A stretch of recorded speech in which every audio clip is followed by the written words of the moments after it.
Hello guys, আসসালামু আলাইকুম রহমতুল্লাহি ওয়া বারাকাতুহু। অবশ্যই চলে যাচ্ছি স্বামীর বাড়ি ছেড়ে। তো আপনাদের জন্য চলে যেতে হচ্ছে। আপনাদেরকে এতবার বলি, আপনারা আমাদেরকে হেল্প করেন না, যার কারণে চলে যাচ্ছি। অনেক কষ্টের থেকে যাচ্ছি, অনেক কষ্ট। ভিডিওটা সবাই মিস করবেন না, ভিডিওটা সবাই দ্রুত শেয়ার করবেন, ভিডিওটা সবাই দেখবেন। ভিডিওটা মনোযুক্ত হবার অনেক কষ্টের থেকে আমার দুটা বাচ্চা রেখে চলে যেতে হচ্ছে। তো কি করব, কপালে যেটা আছে আর কি। আমার দুইটা বাচ্চা অনেক অনেক কান্না করতেছে। আমার দুইটা বাচ্চার কান্না আমার সহ্য হচ্ছে না, তবু চলে যাচ্ছি। দেখেন আমার একই সংসার ফেলে চলে যাচ্ছি গাইস। তো দেখেন আমার দুইটা বাচ্চা রেখে আজকে আপনাদের জন্য চলে যেতে হচ্ছে। আমার জন্য সবাই দোয়া করবেন গাইস। আমি অনেক কষ্টের থেকে, অভাবের থেকে স্বভাব নষ্ট হই। আপনাদেরকে বারবার বলছি, আমার অভাবের কারণে আজকে আমি বিদায় নিয়ে চলে যাচ্ছি।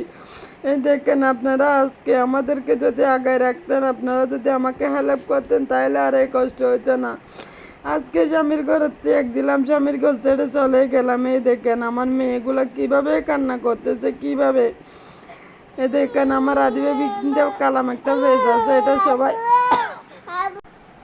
তো কোনো মেয়ে চায় না গাইস একটাকে সংসার ছেড়ে চলে যেতে। অবশ্যই অনেক কষ্টের থেকে চলে যাচ্ছে, অবশ্যই অনেক কষ্ট। আপনারা দেখেন অনেক কষ্ট হচ্ছে, অনেক কষ্ট হচ্ছে। আমার মেয়ে চুড়ে মেয়ে দুটা তাকায় আছে, দেখেন আমার বড় মেয়ে কি করতেছে। আর আমার চুড়ে মেয়েটা অনেক কান্না করতেছে, অনেক অনেক কান্না করতেছে। আমার মেয়ে দুটার জন্য অনেক অনেক খারাপ লাগতেছে। আজকে কি করব, আর কষ্টের থেকে ত্যাগ দিছি। মানুষ কোনো মেয়ে চায় না সংসার ত্যাগ দিতে, অবশ্যই কোনো একটা কারণে চলে যাচ্ছে।